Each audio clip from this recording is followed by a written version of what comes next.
Now we live? I think we got the thumbs up in the background. If you guys give us just a few seconds here to kind of make sure that we are logged into everything. And for some odd reason, Brother Joel. Did I leave my water on the counter out there? Really? Thought I had some water. Really?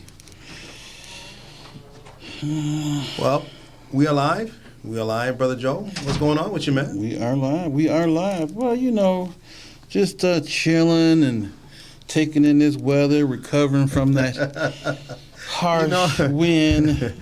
Hey, you know what? I don't even know how or if Thank or you, sir. when or et cetera, et cetera. That's our great staff from CCX Create. You know, giving Brother Joe his water. You know, he's a little parched. All that screaming on that TV from that big win over the weekend. Oh Lord! Oh, here we go. Here we go. It's tough, hey, man. You know. First of all, welcome. You know, to our listening and viewing audience. We greatly appreciate, you know, you guys tuning in each and every Wednesday from 5 until 6-ish, as we always say, to give you news that you can use, right? There's always so many things that's kind of going on across the country and most definitely in our own backyard. People have been saying for a while, man, Minnesota is definitely on the map right now. And sometimes not always for the great things, right? Yes. It's just is what it is. But I'm certain that we are dealing with it the best way we can. We acknowledge how trauma, you know, can impact us on a daily basis, and it impacts each person differently. And this is why it is extremely important, you know, that we stay connected to our friends and family, and even be willing to say hello every now and then to a stranger. Yeah, it just might help them out. Heck, it might just help you out, right? Again, get involved in your community. There's so many different things that are kind of happening, you know, in your community, in the city of Minneapolis, in the county as a whole. Get involved, be a part of the solution. As we stated before, and if it's never been a time, now is the time for you to be involved and have your voice heard, have an impact on the overall outcome. That's definitely coming one way or another, right? Yes. But the Lynx. Yeah, man. Yeah. It was a tough loss, man. It really was a tough loss. They had a very good season. They had an extraordinary good season. Hats off to them. But again, I have to say I was so heartbroken. You know, with that loss. They played their hearts out. I think it was just the injuries. Injuries begin to take its toll on those guys, and they succumbed to it. But I mean, they had a heck of a season. They always have a heck of a season, and I'm very confident that they'll be back there next year. Oh, to absolutely, absolutely. I will, you know, take my hat off to the young lady from the Minnesota Lynx who was able to kind of get, you know, in front of the mic and be able to share, you know, and be transparent in her eyes about the WNBA and the leadership, the league, and kind of how it's, you know, treating the players and kind of looking at certain things. So I'm hoping that other players and coaches, you know, kind of rally behind her if this type of stuff is actually occurring, you know, within the league. So then, therefore, they can bring forth the necessary changes that need to be brought. I think that the WNBA has been up and running long enough for them to do a better job with everything. These ladies go out and compete just as hard as the men do in the NBA, and they're not getting paid the same pay. And I think we have to work hard to make sure that these franchises are increasing the pay. No more of this, well, you know, they're the ladies, and you have to pay them equal to their counterparts because they're doing the same thing, getting the same injuries, and so they deserve to get the same paycheck. And I think that is one of the big things that I've noticed throughout the WNBA is that they have been okay with just kind of giving these ladies whatever, and then upset when the distractions off the court happen, like side deals or leaving and going overseas and things of that nature.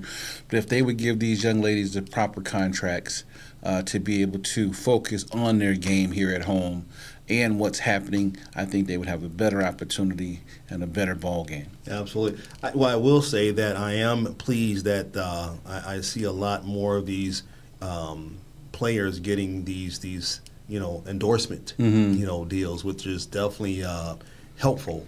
Because there's females that wear Nikes too, and all of the other shoe brand and clothing brand, et cetera, et cetera. So again, I'm just hoping that they're able to bring the necessary attention and Yeah, I think the commissioner over at the the NBA needs to have a conversation and see what it looks like for them to offer more support. They've been up and running a lot longer. They have the funding to be able to advance these teams to have the money to pay these players what they're valued at. And I think once the money's up in place, the following base is already there, right? So once they have that up and the marketing back in place, I think they'll be able to pay back whatever monies they've been advanced. But I really think that going into this next WNBA year, those ladies should get a phone call or a letter going, hey, you know what? We only been paying you $75,000 or $100K. You're going to start getting contracts for $3-4 million so that these ladies can actually compete. Because, finding out that they're playing for a couple $100,000 or $75,000 and basically being forced to go elsewhere to create that dollar is just terrible, because they spend more time working off court than they do on. Absolutely. And then that's where, those injuries and just other factors kind of come more into play. And then when the WNBA season roll around, they're burnt out. Absolutely. Absolutely. Well, we cannot move forward until we talk about this darn Vikings and Pittsburgh Steelers game. Wow. Yeah, you brought that up, huh? I couldn't help but to see Pittsburgh hats and bowls. I thought you was bringing me some popcorn or something, man. Oh, man, nope. We tried to tone it down a little bit. We don't want to rub it in that we got the win. It was a really good win. But I will say this, the Vikings showed up. They played a really good game. They kind of made a really good push for it in the end to win the game. And so we were on pins and needles, definitely on pins and needles. But they had a nice caliber of team. We had some injuries, but it was good to see that the Vikings, as a young team, that didn't give up. I and when you kind of speak about, the youth and things of that nature, and I know that college is different from the the NFL, and I think most of those guys have kind of been there for a while. It was nice to see which kind of come back from his 3-week suspension. It was nice to see him back in the rotation. Man, they got a heck of a receiving team. I'm just hoping that they're able to kind of share that ball equally, and not too many people get too upset or frustrated by that there.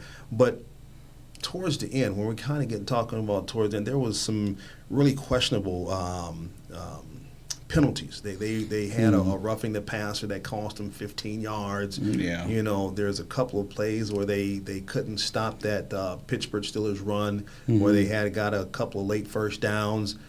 They only had, I think, two timeouts, and they kind of used those kind of questionable. And then they also had that delay a game, which was a 10-second runoff, and so it was just some things that kind of came down at the end that really kind of came back to take them out of a potential position to at least tie the game, because we see this year like no other.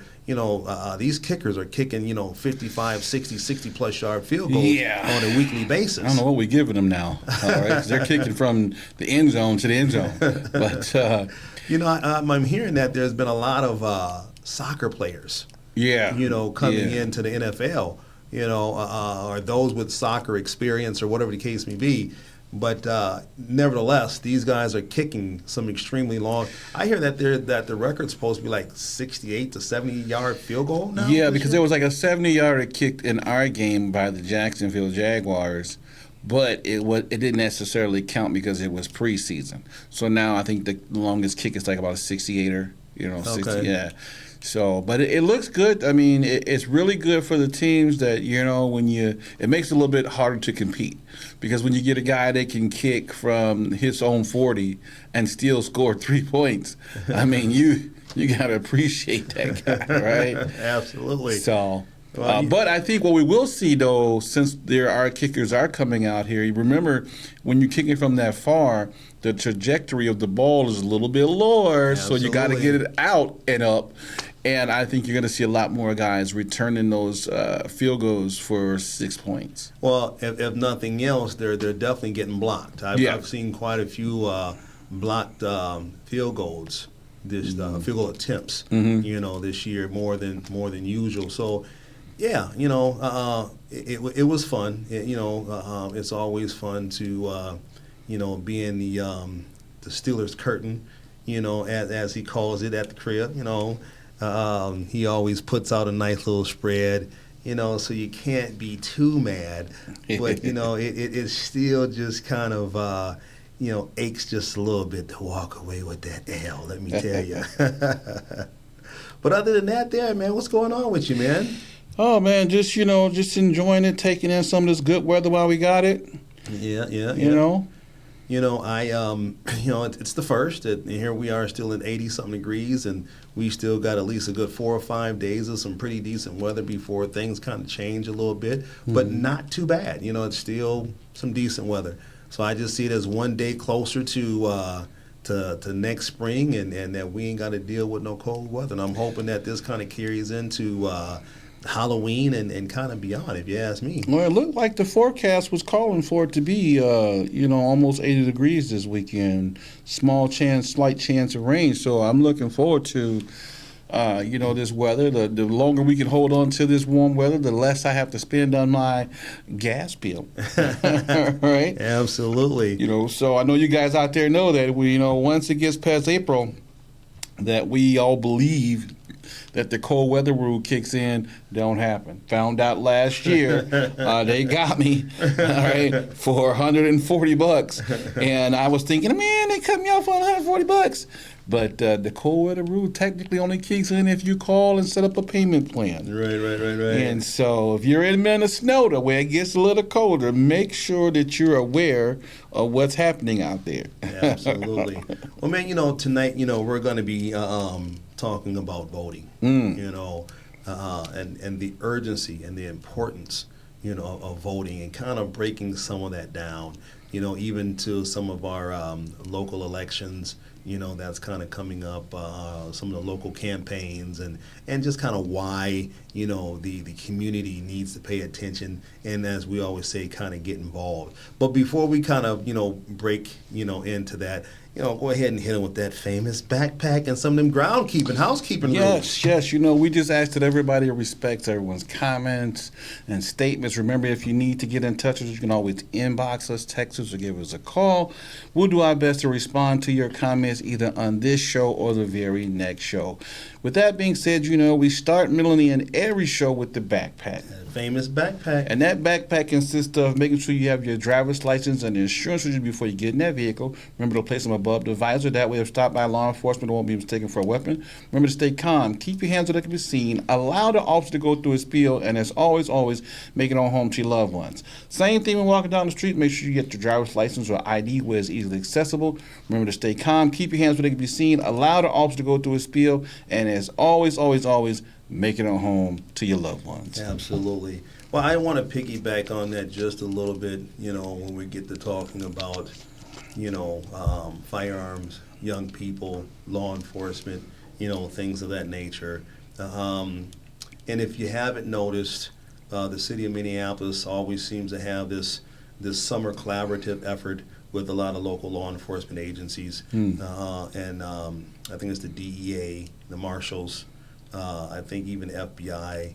I believe I've seen a lot of Hennepin County, out there, and obviously Minneapolis police have been, flying around town, responding to various different situations in attempts to try and curve, the criminal activity, that's happening, just kind of throughout the city. So again, kudos to those guys. Keep up the good work. Stay safe.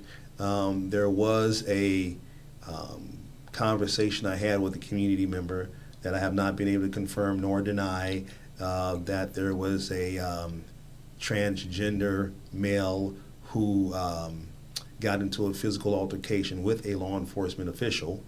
I don't know which agency that may have been, but had taken the officer's firearm and also his body cam and ran, and he was captured about 4 to 6 blocks away.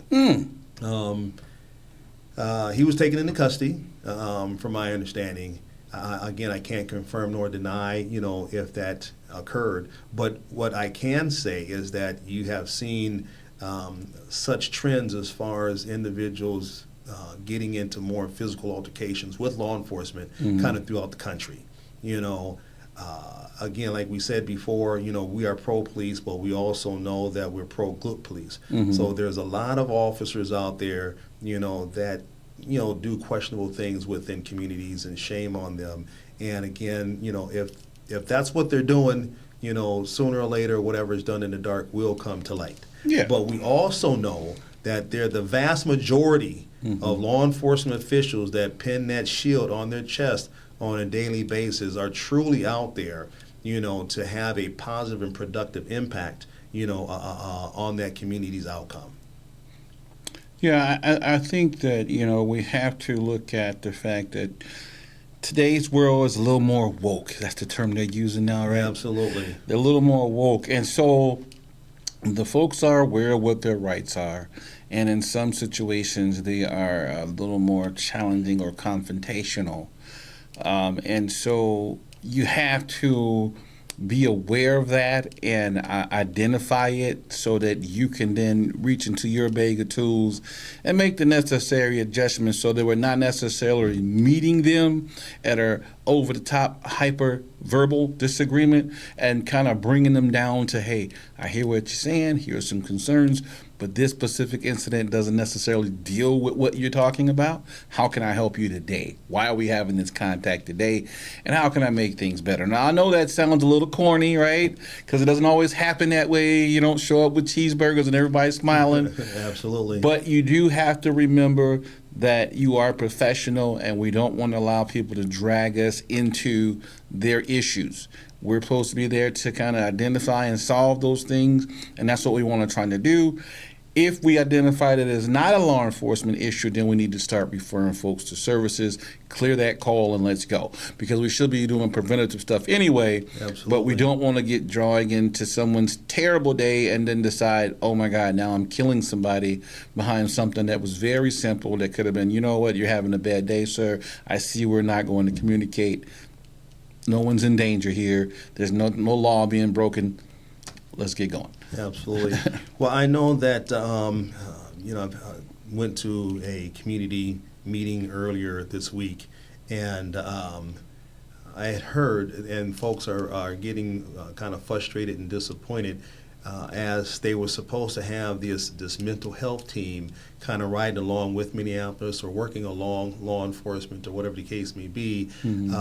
But there seems to be just like everywhere else, a lack of numbers of those being able to provide these mobile mental health services. And, they're indicating on an average it's like an hour, 45 minutes to an hour, for these mental health workers or social workers and things of that nature to show up and be able to provide those preventative or those extra services that are drastically needed throughout the county.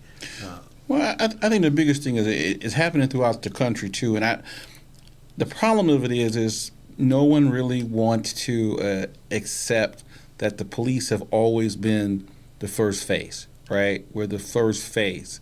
We get to decide whether it's safe enough for those folks to even show up there, right?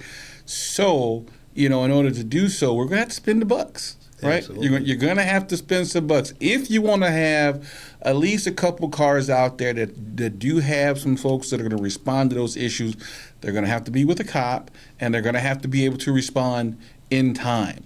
Right, so those wraparound services that everyone keeps talking about is still going to have to go through the police department. A lot of it is that people wanted to get away from the police department in its entirety. But you have to understand logistically and tactically, there's no way for the social worker to be there if it's not safe for them to be there. Absolutely. And so the only one who can make sure that it's safe for them to be there is the officers. Mm-hmm. Just the way it is. Yeah, I remember when I was with Minneapolis, we had a domestic abuse advocacy that would ride, with us, or we would kind of be assigned to them, if you will, and then we would kind of respond to these various homes, to speak with the victim, to make sure that in most cases she had all of the services and resources and things of that nature to keep her safe, keep herself safe, along with children, because a lot of time there were children. But what we found in many cases is as we went to these doors to speak with the victim, they were kind of reluctant to let us in, or as we were kind of coming in the front door, the male part that had a temporary restraining order and things of that nature was running out the back door. And so it was truly a challenge. It was still a very valuable program because there was still a lot of young ladies that was able to be successful in receiving these services and resources.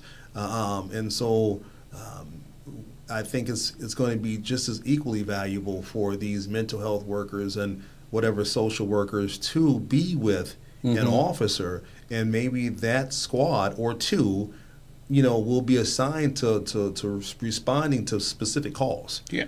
Or other cars can come with, but at least that car, once everything is kind of safe, that car, that social worker, that mental health worker with that officer will stay there and then kind of take over and go from there. Yeah, I mean, in the end, you're going to always have to offer some follow-up resources Absolutely. to these folks so that they can, be in a therapeutic environment.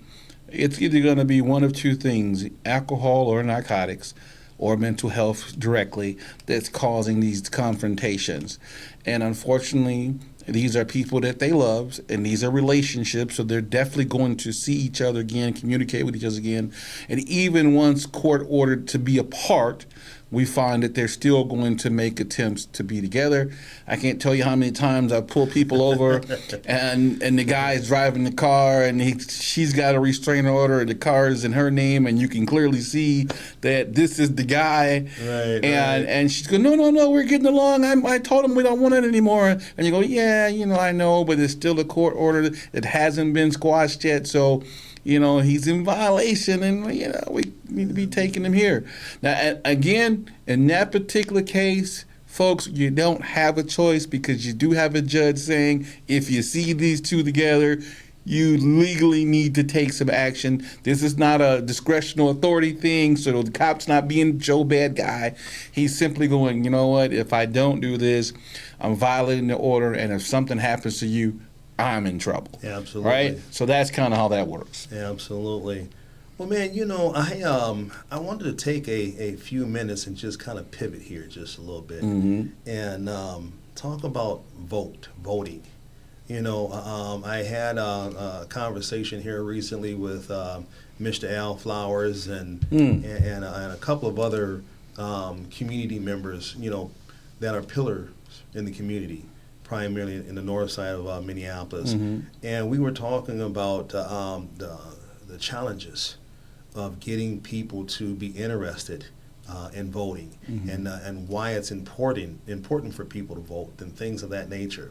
And I can understand why a lot of people of color feel that they shouldn't vote or they don't want to vote because they think that the system is going to do what they want to do and how they're going to do it, and their vote don't matter, and all these other different negative things that kind of pop into one's head on why they just choose not to vote. And I know that we've kind of talked about this previous, but I do know that we have the election kind of coming up here within like the next 6 weeks or so for the city of Minneapolis City Council. So people are going to be kind of coming out voting, for that, and there's several different campaigns that are underway right now, and including yours, Mr. Banks. Yes. Yes. And so we're going to kind of dive into that too, just a little bit. But I just want to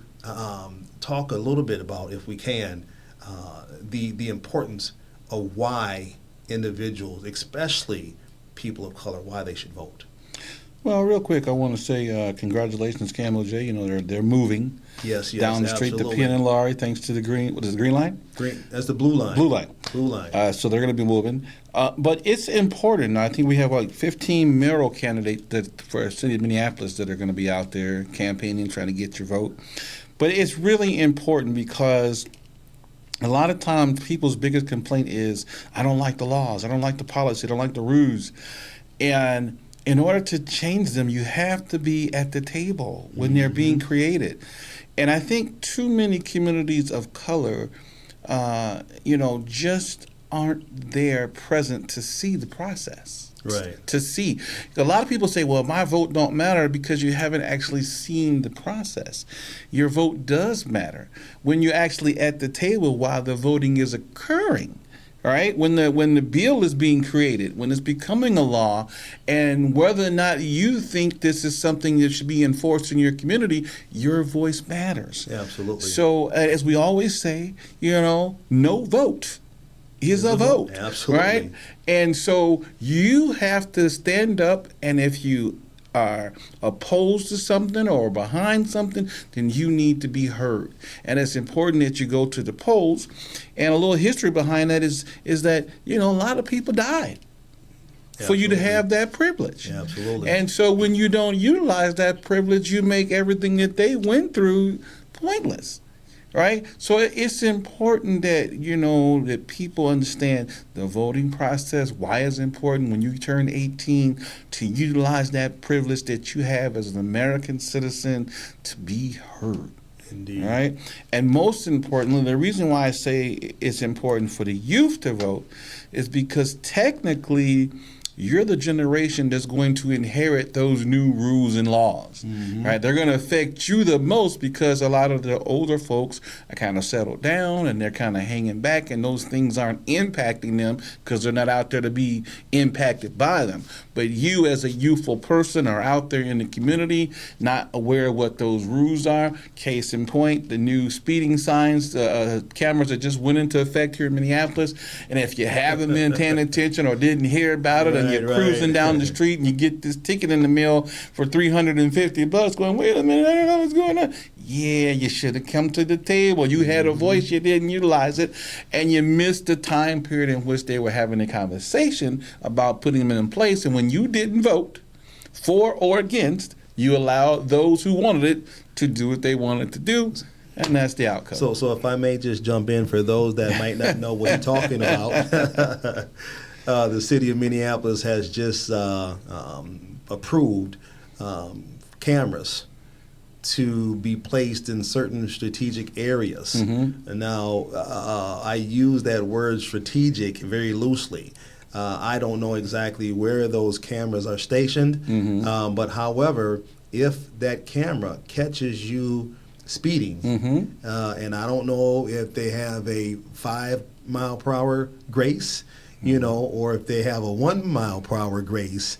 But at some point in time, if that camera, wherever it is, and it catches you speeding, and it flashes your vehicle, you are subjected to getting a citation in the mail. Yes. And the first one's a warning, but they're so placed nicely within the distance of each other that you could get a warning here and a citation there. And the first one's a warning, The first one, guys, the first one's a warning. So warning, ticket, right? It could add up pretty quick, all right? It could add up pretty quick. So just be aware of what the laws are, what the policies are, and most importantly, get out and vote and make a difference. Indeed. And when we're talking about voting, I want to throw this challenge out to, Bobby Joe Champion and what's our other senator brother that's a senator, right? He was heavily involved. Senator Jeff Hayden? Mr. Hayden, absolutely. Thank you.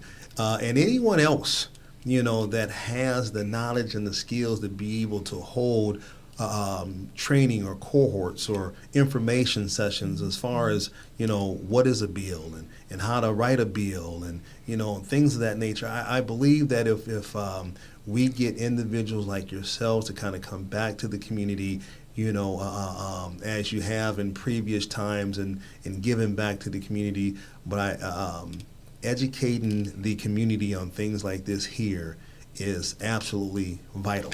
Yes, and it's important to realize, too, that some of those bills, they include some decent funding, both federal and state, and so you should definitely want to get with your representatives and find out, man, how do I create a bill to become a law, because I need to make some changes in my community or changes for my state, or there's something that I've seen that could make my state or county, city better, and I want to understand the process better.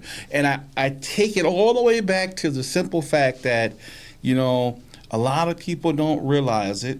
The George Floyd homicide, as widely known as it is around the world, we still, to this day, ground zero, city of Minneapolis, state of Minnesota, county of Hennepin, don't have one George Floyd law on the books. And what that tells me is there was not enough interest from the community to create a bill and follow through on the support of that bill for it to become a law to change anything that happens at the police level, the city level, county level, or state. And so that is a prime example of allowing us to be swept under the table by not voting, not paying attention, not getting involved with the process. And as a result of that, here we are almost 5 years later. And what I'm hearing from the community is some of the things that were occurring prior to and during are now starting to occur again in terms of police departments being unfairly enforced, in terms of behaviors that are happening on the streets and things of that nature.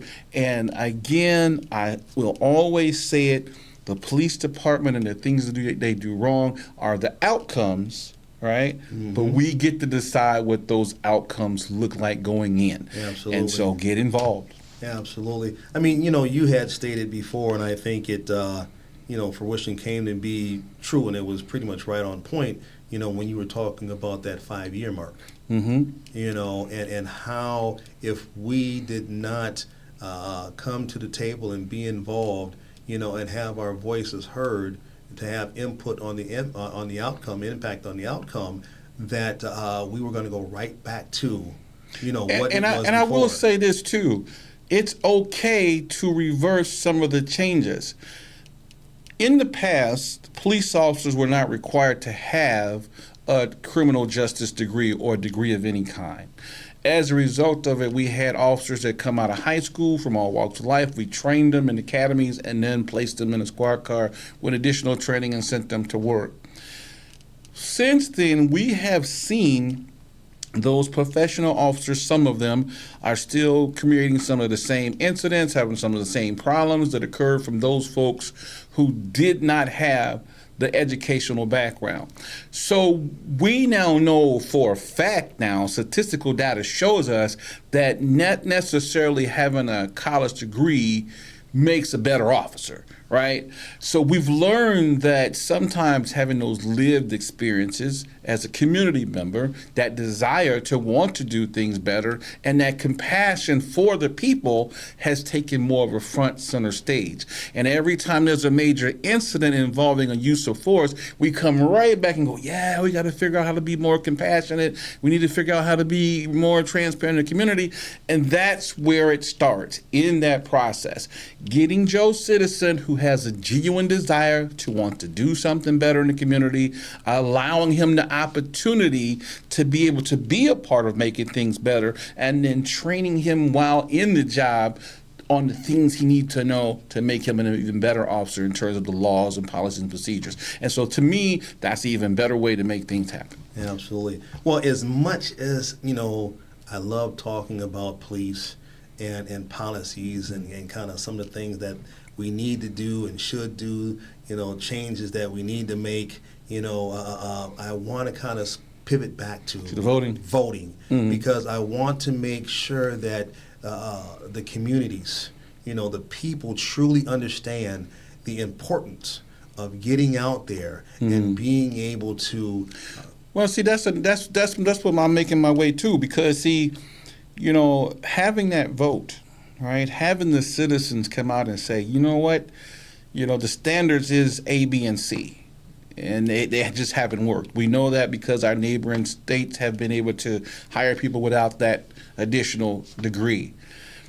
If the citizens came forward and voted to change that process, it would open the door for Joe Citizen to have the opportunity to get that job. But again, that comes from you voting.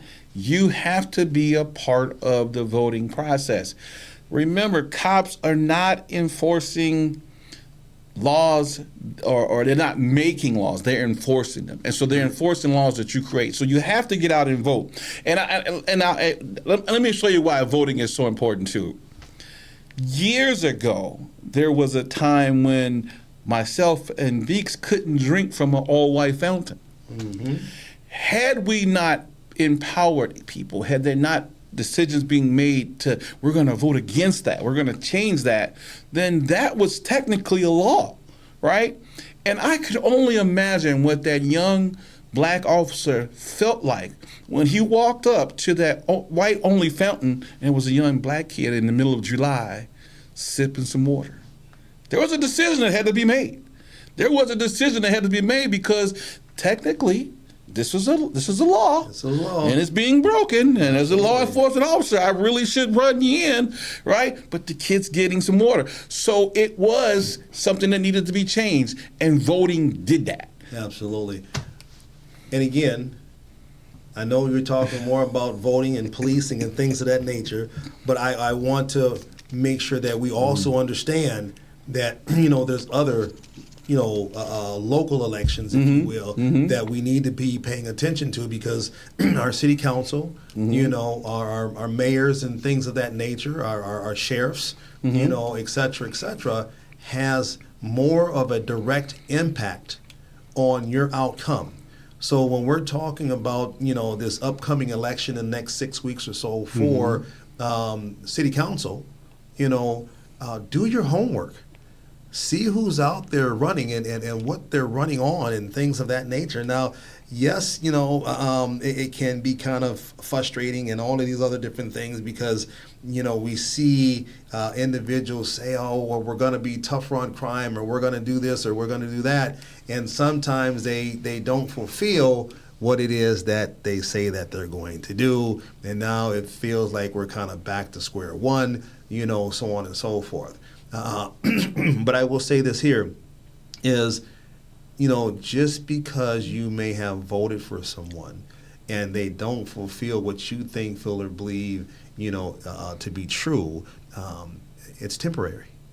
There is another candidate, that will come along, and then you have to do your due diligence. But again, not voting and allowing individuals just to kind of do what they want to do is going to impact you, in a worse way than at least being involved in understanding and acknowledging what's kind of going on. And voting is a twofold thing. I mean, for one, like Beeks said, you need to do the homework, but most importantly, you need to figure out what it is you're supporting. Absolutely. Right? You know, the problem that we had some years back was when President Obama became president, he was in fact the president, but he didn't have the necessary support to make any legitimate moves. During his presidency, the Republicans kind of controlled the House and the Senate at times. And Kind of like now? Yeah, and I think it was well, in this particular case, the Republicans had a Republican president, and they controlled the House and Senate, so they were able to kind of move their agenda. Right. But in Obama's case, the Republicans controlled the Senate and the House. Mitch McConnell told him flat out to his face, Absolutely. as long as I'm sitting here as the Speaker, nothing you send my way is going to get approved. And without the support of the people, and the support comes from understanding what the issues are and what you're actually voting for. And Beeks was saying locally, so this is how these things impact you. If you don't pay attention to who you're electing for sheriff, then your county is going to be bad off. If you don't pay attention to who you're electing as city council members, then the things that you need done within your community don't get done, right? If you don't pay attention to who's your mayor, who's the leader of that council, then he's not managing them properly or the city properly. And so those are the things that are impacting you on a day-to-day basis. Because you didn't pay attention, you're being affected negatively. Absolutely. Right, by those outcomes. And so it is important to know you have a right to vote. You've earned that right to vote through you or your ancestors that came before you. Exercise that right to vote. Get involved in your community. Pay attention to the needs of your community so you know what you're voting for. And then finally, that last local group is, and we never really impact about this to people, how important it is, that legislative branch in terms of the judges, right? Pay attention to who's the sitting judges in these elections, because we never pay attention to them. A lot of us just go through and check, because a lot of the incumbents aren't challenged. And then when you get down to court and you go, man, I can't believe he's doing that, that's the guy you voted or didn't vote in. And so you have to pay attention to their record, what they're doing, what they're campaigning on, what they stand for. This is really important information. Get out and vote. Get registered. How many people aren't even registered to know where they need to go vote at? Absolutely. Right? And I think there's two type of votings included in here. We got, because I think Minneapolis does a thing where it's, what is it called? You get to vote and it's like three separate tiers to their election process. Oh, yes. I can't remember the name, but I know what you're talking Yeah, about. Yes. and so you have to have a really good understanding of, well, I voted for this guy, but he seemed to get no votes. You know what I mean? Right. He didn't get any votes in that round, but he got better votes in the second round. So you Right. kind of have to understand the voting process and how it works. And in terms of the national election, understand what the concept of an electoral vote is and means. Yeah, absolutely. Right? That, government, I'm not sure how much they're teaching it in school anymore, but it's really important for you to have a foundation of what government is and how it works. Right. I think that Steelers hat's getting too big, making your earphones fall off or something. No, I'm saying some really, I'm saying some really hot stuff. So it's blowing it back. Well, I know that we're kind of coming down to the end of another fabulous show, and it's always very interesting things that we try to bring to you, the community. But I do want to again, throw an invite out to our social workers, our mental health workers. Please feel free to contact us and come on down and be part of the show, so then therefore we can have some real insight on kind of what's going on out here in our communities, primarily with our young folks. As I had a conversation with a manager of one of the where they kind of go and get their methadone. Oh, okay. And he was stating that that it was one of the worst things that Minnesota could have done to legalize marijuana. And he stated that this marijuana is starting to be infused with a lot of different stuff. And he says, and right now they don't really necessarily have a lot of comparison, but he says within the next 2 to 5 years, he says all this stuff is impacting our young folks, you know, and as this stuff kind of goes on, he was saying that there's going to be a lot more young folks that's going to be, you know, not graduating, having all of these other type of physical and mental health issues, et cetera, because of all of these infused, you know, different things that's being put in marijuana that is legal, you know, and there's been an increase in marijuana being laced with fentanyl, you know, and he was saying that it takes a minimum of 3 years for a person to have an opportunity to reconnect the brain cells, if you will, after only using fentanyl for 30 days. And that was depending on, you know, how long, how much you're using, you know, how often you're using, you know, things of that nature. So these are the type of things that you know, information that we want to kind of get out to, you know, to the community and things of that nature. So please come on down, give us a call, you know, be a guest on the show, because we don't want to speak about things that we don't necessarily have 100% knowledge of or insight on. Again, I would definitely encourage, you know, Bobby Joe Champion and Mr. Hayden and whomever else to kind of come on back to the community and be able to provide the community with classes, training cohorts, whatever the case may be about the law, you know, and bills and how to write them and how, things of that nature. We want to encourage individuals, again, to get involved in your community. You know, you can go down and sit in, you know, on these trials, you know, down at the courthouse. I know that sounds a little, you know, kind of crazy sometimes or whatever the case may be, but, you know, this is kind of the way that you will learn sometimes. You know? Yes, it's important to see that these people are, how they're being treated after the arrest. Absolutely. What the process looked like. And it'd be nice to see it from a position where you're not the arrestee, right? But to be observed, you know, the time that the public defenders are spending with the defendants, if they're getting proper information and, you know, defense. Actually, is it actually being placed in there to protect them properly? Are they being informed properly before making these decisions? You know, these are things that are very, very important in terms of the community. I don't think people realize that the average person of color, and I will say our young black men, for sure, have a greater chance of going to prison than college. Those who aren't... Say that again. They have a greater chance to go into prison than college. I want that to sink into a lot of folks, you know, because we have a lot of African American young men and women, for that matter, you know, that are out here in our communities on a daily basis. Now, just imagine, you know, you're taking 10% of those, or whatever the case may be, heck, even 5%, and they have a greater chance of going to prison than they do college. Yes, our young black men right now, for lack of a better term, are almost an endangered species. Indeed. All right, from black on black crime to being, you know, assaulted or accosted by law enforcement, taken away by use or abuse of drugs and alcohol, and prison, you know.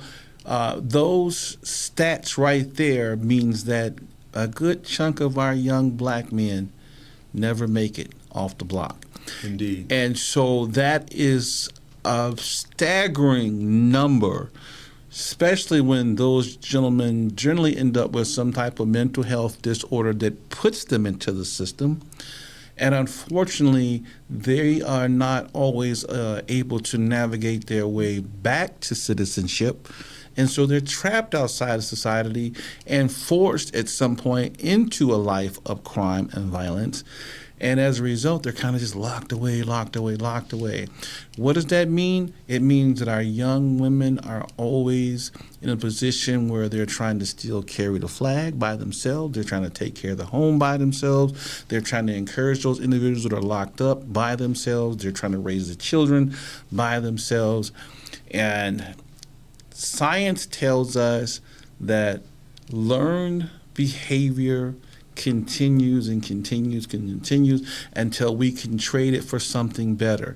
And so if kids are seeing violence and poverty as a norm, they begin to accept that. It's really important for communities like Minneapolis to notice that, because it's become a national thing that when we can't fix it, fence it off, chain it off. And so we're conditioning our youth to be so okay with the bars all around them that when they do get sent off to prison, nothing's really changed for them, yeah, right? Indeed, yes. So this is something that we definitely have to take a look and analyze.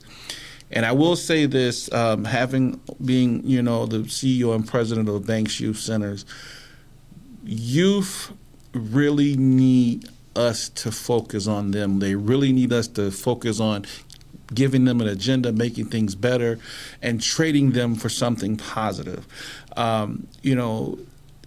If a person grows up from birth to 5 witnessing trauma and abuse, and we finally intervene at 5, at about 10 years old is when, and that's if everything goes perfect, is about when we'll get a chance to get them to 0, right? That's the jump off point again.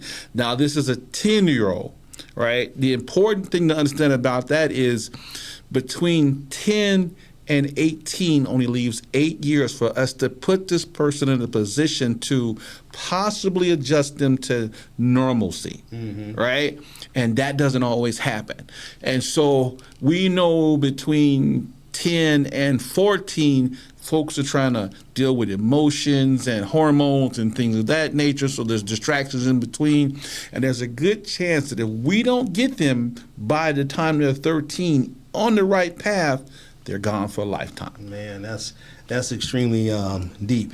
But what I want to say before we get out here, because we love CCX Create so much, but we don't want them to turn the lights out on us. I do want to give you 2 minutes to be able to share with our listening and viewing audience, those that support us and those that will support us in the future, why should they vote for Joseph Beeks as you are seeking election for Hennepin County Sheriff? 2 minutes. Well, one of the big reasons is because I care about the community and I'm your voice. I'm your chance at actually having a real voice to make change and keep the community safe. We already know what didn't work, but together with us working together and my plan, we're going to make it safer. We're going to make sure that the community is involved in the process of making it safer, and together we are going to hold folks accountable when we make these changes. Indeed.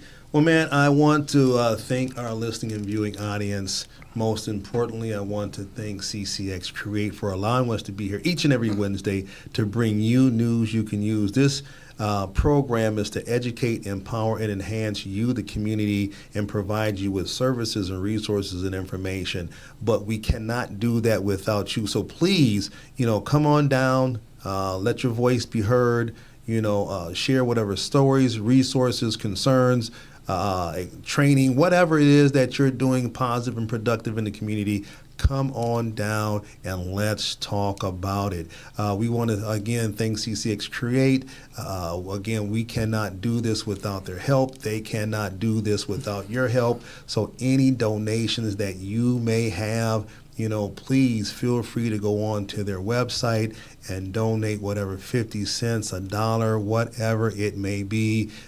Trust you will not be judged by anything. Brother Joe, it's time for us to get on up out of here and go enjoy the rest of some of this good weather for the day. But I'm going to go ahead and turn on over to you so you can close it on out. Yes. Again, we thank you guys for joining us. It's been another great Wednesday. We'll see you again next week. Want to send a quick shout out to all of those organizations who are on the ground doing that daily outreach in the community work. Keep doing it. We do see you. We do hear you. And we know that you are making a difference in the community. Indeed. With that being said, remember, just like Beeks said, get out and vote. Your vote counts. It matters. Find out about the process. Find out where you can register to vote so that you can make a difference in your community. Absolutely. With that being said, we start, middle, and end that show with the backpack. That famous backpack. That backpack consists of making sure you have your driver's license and insurance with you before you get in that vehicle. Remember to place them above the visor. That way, if stopped by law enforcement, it won't be mistaken for a weapon. Remember to stay calm. Keep your hands where they can be seen. Allow the officer to go through his spiel. And as always, make it on home to your loved ones. Same thing when walking down the street. Make sure you got your driver's license or ID where it's easily accessible. Remember to stay calm, keep your hands where they can be seen, allow the officer to go through his spiel, and as always, make it on home to your loved ones. My name's Joe Banks. And I'm Anthijuan Beeks. And we just talked about it. Peace.